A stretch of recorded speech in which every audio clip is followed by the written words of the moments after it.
Cewek ini sempat tampil di Take Me Out to China untuk mencari jodoh guys. Tapi ternyata dia berakhir suaminya sendiri guys. Asli guys, ini serem banget dan sempet banget viral di China. Namanya adalah Wang Jia. Dia adalah wanita kelahiran 15 Desember 1979 di China. Keluarganya bisa dibilang ini adalah dari menengah ke atas guys. Dimana bapaknya adalah manajer, mamanya adalah seorang apoteker, dan dia juga disekolahkan tinggi sampai kuliah. Dia merupakan anak tunggal satu-satunya dari keluarga ini, sehingga dia sangat disayang dan sangat diharapkan keluarga banget. Di kampusnya dia demen banget menulis, dan dia juga sering banget dapat beberapa penghargaan dan sempat menjadi ketua sebuah departemen editorial gitu di kampusnya. Dan ketika lulus kuliah, dia bekerja sebagai seorang editor buku di sebuah penerbit buku besar gitu di China. Semuanya udah perfect, kerjaan udah bagus, akhirnya standar untuk dia memiliki suami itu naik dong pastinya. Sebenarnya dia pernah menjalin hubungan sama seorang pria di kantornya, cuman karena emang dirasa sama orang tuanya si cowoknya ini kurang sepadan sama Wang Jia, akhirnya Wang Jia karena pasti cinta juga tuh, padahal dia harus memutuskan cowok ini karena dia patuh sama orang tua, dan akhirnya ya udah putus gitu aja. Dan di usianya yang sudah menginjak 31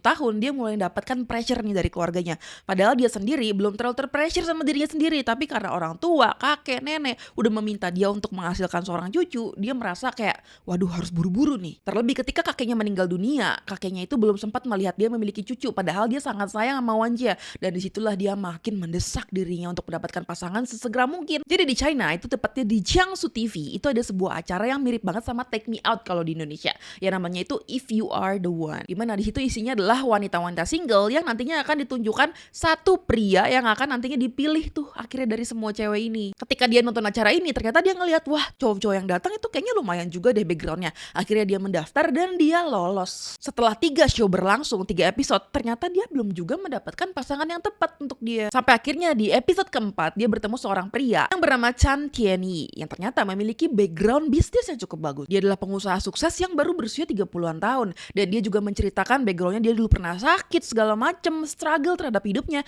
tapi akhirnya kembalinya dia bisa bangkit berdiri dan bahkan memiliki usahanya sendiri dan sukses. Dan tujuan di sini adalah mencari istri karena dia ngerasa dia udah mapan dan dia ready untuk mendapatkan kehidupan jenjang yang lebih baik nih. Ngelihat kisah hidupnya, backgroundnya juga dan lain-lain, Wang Jia mulai tertarik nih, dan akhirnya dia menyalakan lampunya sampai di akhir. Di ronde terakhir itu ada beberapa yang masih nyala, dan Wang Jia itu memberikan kata-kata yang menyentuh tentang bagaimana dia adore si Tianyi ini. Dia ngerasa wah ini lelaki yang luar biasa, dia hidupnya bisa bangkit dan akhirnya sukses sampai sekarang. Dan Wang Jia merasa juga kayak dia memiliki tujuan yang sama, yaitu membangun sebuah rumah tangga karena mereka berdua kayak udah ready gitu loh, secara finansial dan juga secara umur tentunya. Bahkan di speechnya Wang Jia itu sampai mengeluarkan air mata dan membuat penonton yang hadir di situ dan bahkan di rumah itu terharu. Walaupun Wang Jia di situ dengan jelas dia bilang katanya secara fisik awalnya dia tidak tertarik, tapi ketika melihat backgroundnya si pria ini, dia justru kayak tersentuh di situ. Tianyi akhirnya memilih Wang Jia di akhir untuk menjadi pasangannya. Terpilihlah dia tuh guys. Dipeluk erat, dia terlihat happy banget naik di atas panggung ini. Di interview tuh malah terlihat si Wang Jia itu jatuh cinta banget sama Tianyi, kayak dia merhatiin Tianyi banget deh di situ. Tapi justru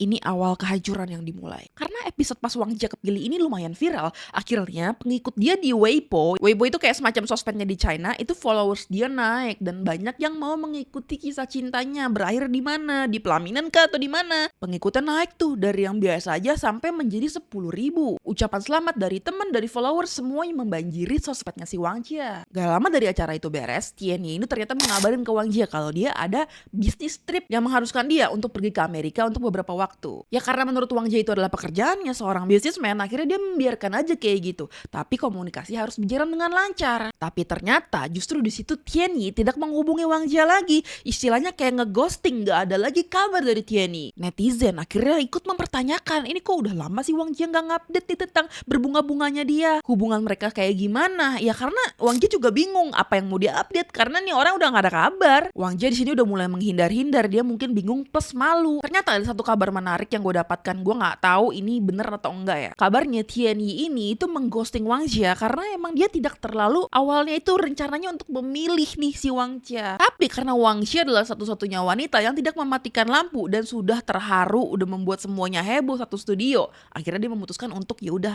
berakhir aja di sini acaranya bersama dengan Wang Jia. Walaupun di situ Tianyi juga punya hak untuk mematikan lampu, tapi dia memilih untuk tidak mematikan lampu. Muncullah komenan di sosmed Weibo-nya ini kan. Akhirnya dia bingung dan dia terlihat ada salah satu followersnya yang sangat perhatian banget sama dia. Selalu memberikan kata-kata semangat deh pokoknya untuk Wang Jia. Saking seringnya komen, orang ini tuh terlihat nih sama si Wang Jia dan ternyata namanya adalah Wen Wen tuh. tuh di aplikasinya. Wen Wen menjelaskan katanya dia tertarik banget sama Wang Jia karena speech-nya yang luar biasa, wanita tulus kok bisa ditinggalkan. Dan akhirnya setelah beberapa kali ngechat, akhirnya Wang Jia juga ngerespon nih guys. Beberapa kali ngajak ketemu dan akhirnya mereka beneran bertemu. Nama pria ini aslinya bukan Wen Wen tapi Hen Qiawen. Tingginya 180 cm, dia 2 tahun lebih muda daripada Wang Jia dan dia adalah seorang manajer accounting. Kedua orang tuanya guru. Ya backgroundnya itu berpendidikan juga kan. Akhirnya diperbolehkanlah mereka untuk mendekat nih sama keluarganya Wang Jia. Sosoknya yang perhatian, lemah lembut dan memberikan kata yang romantis. Dan dia datang di saat si Wang Jia ini lagi sedih. Akhirnya Wang Jia tertarik juga. Share lagi lah kebahagiaannya ini di Weibo segala macam dan akhirnya mereka berdua memutuskan untuk ke jenjang yang lebih serius. Orang tua juga sudah mengizinkan, mereka pokoknya tinggal ke step yang lebih serius aja deh merencanakan pernikahan.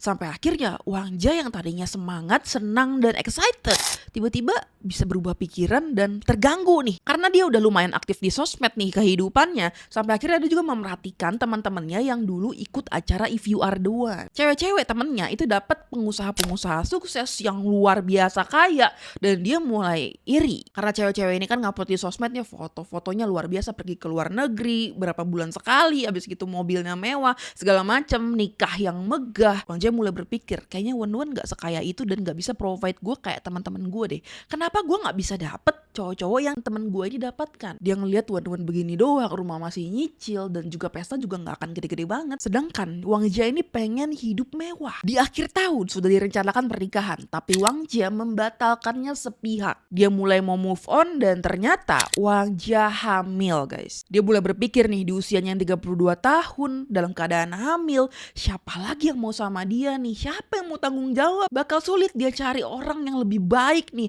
Sampai akhirnya memutuskan ya udah deh nikah aja. 30 Januari 2012 akhirnya beneran mereka menikah dan akhirnya menjalani hidup sepasang suami istri. Baru sebulan nikah dia ternyata dapat undangan dari temennya yang dulu If You Are The One ke sebuah pernikahan dan ternyata pernikahannya mewah banget, dihadiri dengan mobil-mobil yang mewah, venue yang bagus, dekor yang besar dan dia mulai iri lagi muncul. Sepulangnya dari acara tersebut dia emosi dan meluapkannya ke Wen Wen. Dia marahin si Wen Wen abis-abisan kenapa dia gak bisa menciptakan pesta yang sebesar itu. Tapi Wen Wen dengan rendah hati dia tidak mengeluarkan emosinya. Dia justru bilang ke Wang Jia kalau misalkan itu semua yang kamu lihat hanya di depan aja. Mereka juga pasti punya problemnya masing-masing di belakang yang kita bukan gak tahu. Tapi itu gak membantu guys. Wang Jia tetap ngamuk. Ternyata ditemukan sebuah notes di mana Wang Jia pernah menulis, dia yang memaksa aku buat menikah. Dia yang membuat aku hamil, muka aku jadi banyak jerawat, kulit jadi kuning, bentuk badan jadi gak karuan. Dia yang menjauhkan aku dari kemewahan, ngebuat aku jadi berurusan setiap hari sama api, beras, minyak, garam, yang dimana dia gak terima sama tanggung jawab yang dibebankan kepada dia. Pertengkaran makin besar dan sampai melibatkan orang tua untuk menengahi mereka dan akhirnya mereka berbaikan lagi. Berbulan-bulan berjalan sampai akhirnya di bulan Juni Wen Wen itu ada kerjaan yang membiarkan dia untuk fokus di kerjaannya dan lebih kayak gak komunikasi nih sama Wang Jia, gak banyak waktunya untuk Wang Jia.